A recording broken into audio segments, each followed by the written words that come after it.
Heinrich Himmler a náci Németország egyik olyan alakja volt, akinek nevét hallva az emberek tudták, hogy miféle szörnyűségekre képes.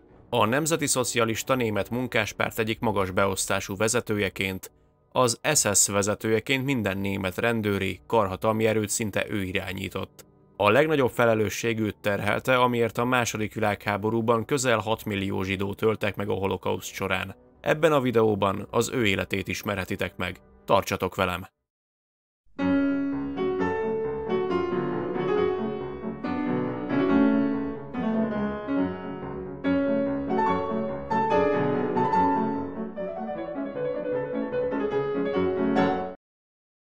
Heinrich Luitpold Himmler Münchenben született 1900. október 7-én egy iskolaigazgató helyettes középső gyermekeként. Szülei Josef Gebhard Himmler a pedagógus, és Annemarie Heider a szigorú anya rendkívül konzervatív nevelésben részesítették. A Heinrich nevet eredetileg Himmler nagybátyjától, Wittelsbach Henrik bajor hercegtől kapta. A rokonságon túl annyi kapcsolata volt a családnak vele, hogy Himmler apja a bajor herceg házi tanítója is volt. A Landshuti iskolában kezdte meg tanulmányait, ahol édesapja igazgatóhelyettesként dolgozott. Tanárgyerekként sokkal magasabbak voltak vele szemben az elvárások, ezért nagyon keményen tanult. Kitűnő tanulmányi eredményeket ért el, viszont a sport nem volt az erőssége. Testnevelés órákon teljesített gyengén, sokat betegeskedett, jobban szerette inkább a kertészkedést, a sakkozást, a zongorázást, szabad idejében pedig bélyegeket gyűjtött. Az 1914-ben kitört első világháborútól kezdve egyre jobban kezdte érdekelni a hadi események alakulása. 1915-ben belépett a Landshuti kadétképzőbe, 1918-ban felfüggesztette csak azért a tanulmányait, hogy apja protekciójával a bajor hercegen keresztül a 11. bajor hadtest tartalékos állományába beléphessen és részt vehessen a háborúban tisztjelöltként.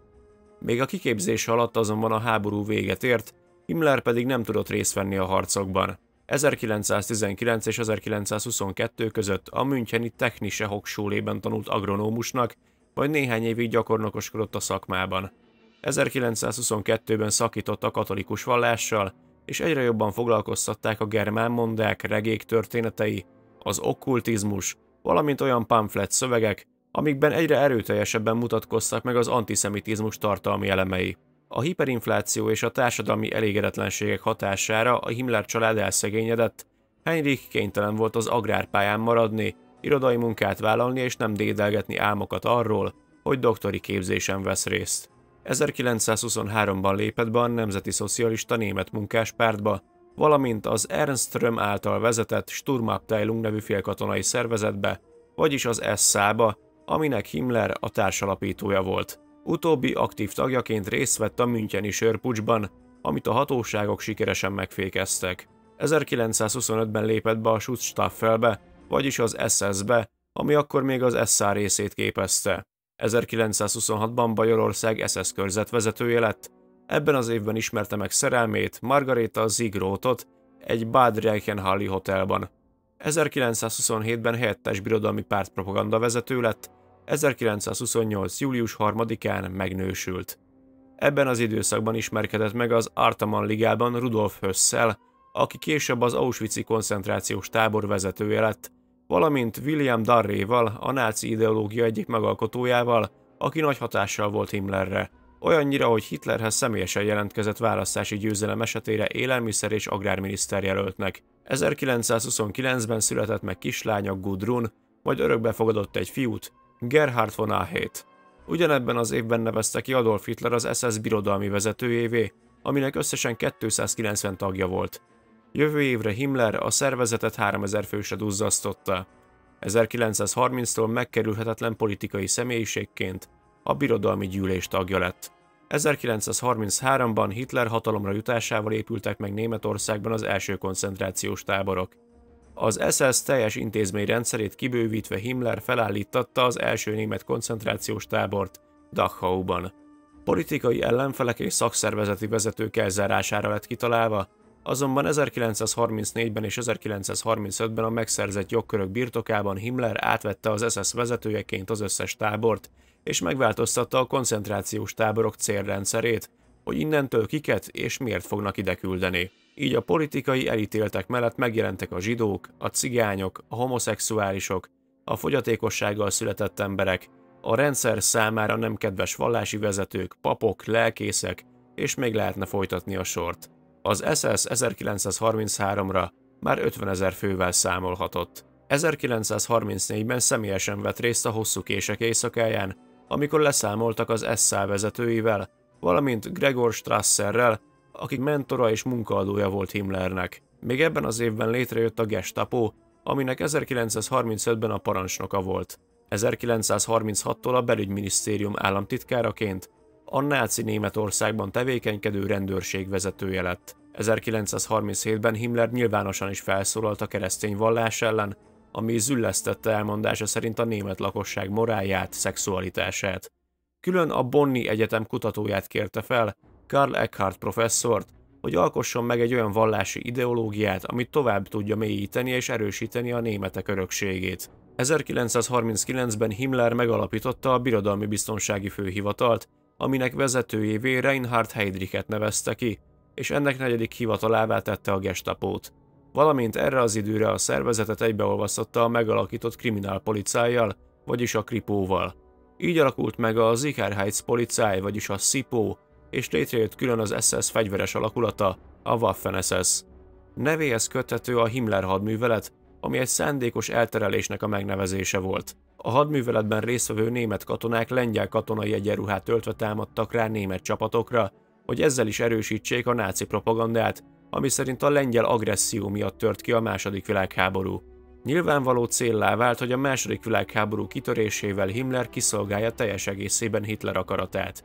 Vagyis elsősorban a náci folyelmélet szerint a német élettér elméletet a gyakorlatba átültetik. Vagyis minden olyan területet elfoglalnak, ahol német nemzetiségek élnek, az SS alá tartozó Einsatzgruppe át lett csoportosítva egy halálos taggá. Így történt, hogy 1939-ben Lengyelországban csaknem 65 000 értelmiségit és több másik ártatlan civilt öltek meg. Himmler utasítására kezdték meg a lengyel zsidók gettósítását és koncentrációs táborba küldését. Himmler előkészítette a Generalplan Ostot, ami Közép- és Kelet-Európa lerohanását célozta meg. Himmler arra hivatkozott, hogy az európai értékrendet kívánják megvédeni a bolsevikoktól. 1941-ben Himmler, miután Csehországot az SS teljesen felügyelet alá vonta, megkezdte az Einsatzgruppe bevetésének előkészítését a Szovjetunió elleni invázióhoz. Hitler ebben teljes egészében szabad kezet adott Himmlernek, amire azért volt szükség, hogy a katonák és az SS tagjai között ne induljon egy belső tisztogatás abban az esetben, ha valamelyik fél számára elfogadhatatlan tettet hajtanak végre a győzelem érdekében. Lengyelország lerohanását követően ugyanis több SS tagot a német tisztek kivégeztettek, amiért sorozatgyilkosságokat, tömeggyilkosságokat követtek el. Azzal, hogy Himmler szabad kezet kapott és minden felelősség őt terheli, ezzel gyakorlatilag a Führer legitimizálta a vérengzést, amit az SS berkein belül okoztak. Himmler utasítására 1941-ben és 1942-ben összesen 2,8 millió szovjet hadifoglyot éheztettek halálra, és olyan 500 000-et lőttek agyon vagy vitték őket gázkamrába. Ahhoz képest, hogy Himmler milyen szörnyű utasításokat adott, 1941. augusztusában látta élő súlyban is egy döntésének a súlyosságát, mikor Minskben elrendelte 100 zsidó azonnali kivégzését. Himmler soha nem volt hadviselő férfi, ott először hallott testközelből fegyverdördülést, és mivel közel állt a kivégzéshez, az egyik áldozat agyveleje a kabátjára és az arcára fröccsent. Olyan hányinger és szédülés fogta el a sok hatására, hogy Himmler onnantól különösen aggódni kezdett az SS katonák mentális egészségéért. 1942-ben maga személyesen rendelte el a bosszú hadjáratot Reinhard Heydrich meggyilkolását követően, amivel Csehországban hatalmas vérengzést rendezett. Azért, hogy az SS katonák mentálisan ne sérüljenek még jobban a sorozatos kivégzésektől, alternatív megoldást keresett a zsidók tömeges írtására. Így született meg a gondolat, hogy nagyobb gázkamrákat építsenek a koncentrációs táborokba, és elsősorban elgázosítással kezdjék meg az írtást. Vagyis Heinrich Himmler volt a holokauszt egyik létrehozója. 1943. augusztusától birodalmi belügyminiszterként dolgozott, és tagja volt a Birodalmi Védelmi Minisztériumi Tanácsnak. Október 4-én látogatást tett a lengyelországi Poznan városában, ahol az SS csúcsvezetői előtt először szólalt fel nyilvánosan a zsidó nép kiírtásáról. Himmler nevéhez köthető továbbá 200 000 lengyel gyermek elrablása, akik a náci fajelmélet alapján árja tulajdonságokkal rendelkeztek. Ezeket a gyerekeket Németországba vitették, hogy mint tiszta fajú gyermekeket olyannak neveljék fel, ahogy az szerintük helyes, németekként. 1944. július 20-án Hitler ellen több német tiszt is merényletet próbált végrehajtani. A pokolgép végül nem tudta megölni a Führert, Himmler pedig kézre kerítette az összeesküvés 5000 valós és vélt résztvevőjét. Ez 4900 kivégzéssel járt. 1944-től Himmler a németországi fegyveres csapatok főparancsnoka lett. 1945-re csak a Waffen-SS tagjai elérték a 910 000 főt, míg papíron ezt az adatot kiszépítették 2 millió főre. A szövetségesek a D-napot követően megkezdték a nyugati fronton visszaszorítani a német csapatokat. Hitler utasítására Heinrich Himmler megszervezte a Volkssturmot, amibe betoboroztak 16 és 60 éves kor között minden hadrafogható férfit. Ez azonban jelentős mértékben csökkentette a hátországban és a megszállt országok egy részében a dolgozó munkaerő mértékét. Hitler abban bízott, hogy Himmler így képes lesz 6 millió főt mozgósítani civilből verbuvált katonaként, azonban ezt a számot meg se közelítették. 1944. októberében már 14 éves fiúkat is beválogattak. A Volkssturm gyengén felszerelt alakulat volt, aminek tagjai még megfelelő kiképzést sem kaptak. Közel 175 000 fő veszett oda közülük a harcokban. 1945-re Himmler egyre gondterheltebb lett. A katonai kudarcok miatt a Hitlerrel való viszonya megromlott, a katonai jelentései összeszedetlenek voltak és gyakran kihagyta azokat, hogy elkerülje a Führerrel való konfrontációt.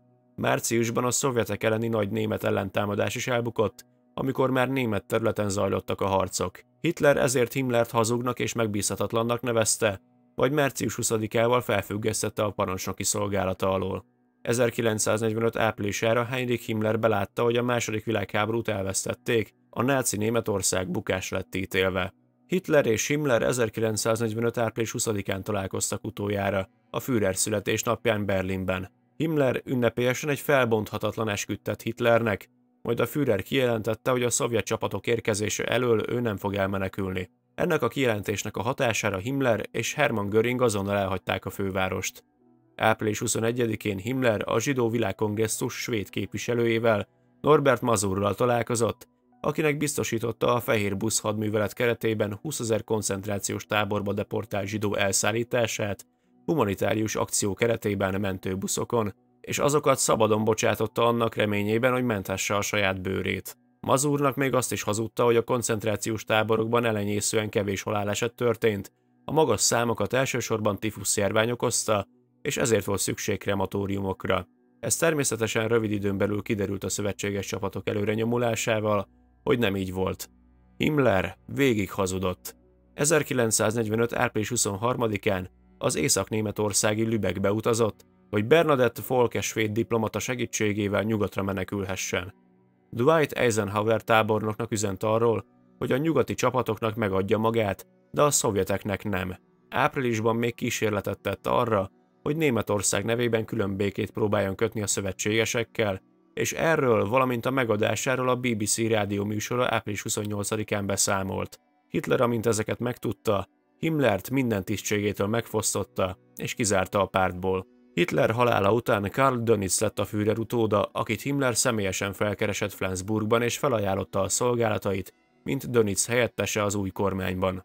Himmler még reménykedett abban, hogy vezető szerepet tölthet be azután is, hogy Németország garantáltan elvesztette a háborút. Dönitznek viszont esze ágában se volt ezt tovább folytatni. Himmlert elutasította és aláírta a békefeltételeket tartalmazó dokumentumot, amit a szövetségesek elé raktak. Május 6-án Dönitz egy nyilvános levélben számolt be a lakosságnak a történtekről, ami alapján Himmlert is megfosztotta minden eddigi címétől. Heinrich Himmlert tehát elárulták a saját bajtársai, és mellette a szövetségesek is hajtóvadászatot indítottak ellene. Azért, hogy a II. Világháború után a menekülők között el tudjon vegyülni, bajuszát levágatta, azonban hamar felismerhető lett így is.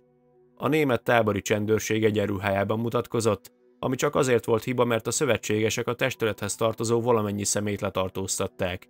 Az egyenruhája ráadásul nem volt viseltes, hanem szinte teljesen új volt. A hamis iratain pedig olyan pecsét szerepelt, amivel csak az SS rendelkezett. Így azonnal elfogták őt. 1945. május 20-án brit hadifogságba került. Május 24-én a Lüneburgi brit hadifogolytáborban egy orvosi vizsgálat során megtagadta, hogy kinyissa a száját. Ahogy az orvos erősködni kezdett, Himmler elfordította a fejét, és a Führeri utasításra a fogai közé helyezett ciánkapszula ráharapásával negyed órán belül meghalt. Öngyilkosságát követően egy lüneburgi jelöletlen sírba temették. Pontos nyughelye a mai napig nem ismert. Nos, ennyi lett volna ez a kis videó. Hogyha tetszett, akkor kérlek lájkold, és ha még nem tetted, iratkozzál fel a csatornára, kövesse minden közösségi oldalon, és ha szeretnél támogatni, akkor azt a YouTube csatorna tagsági felületén keresztül, illetve szuperköszönet formájában is megtehetitek. Legközelebb pedig találkozunk. Sziasztok!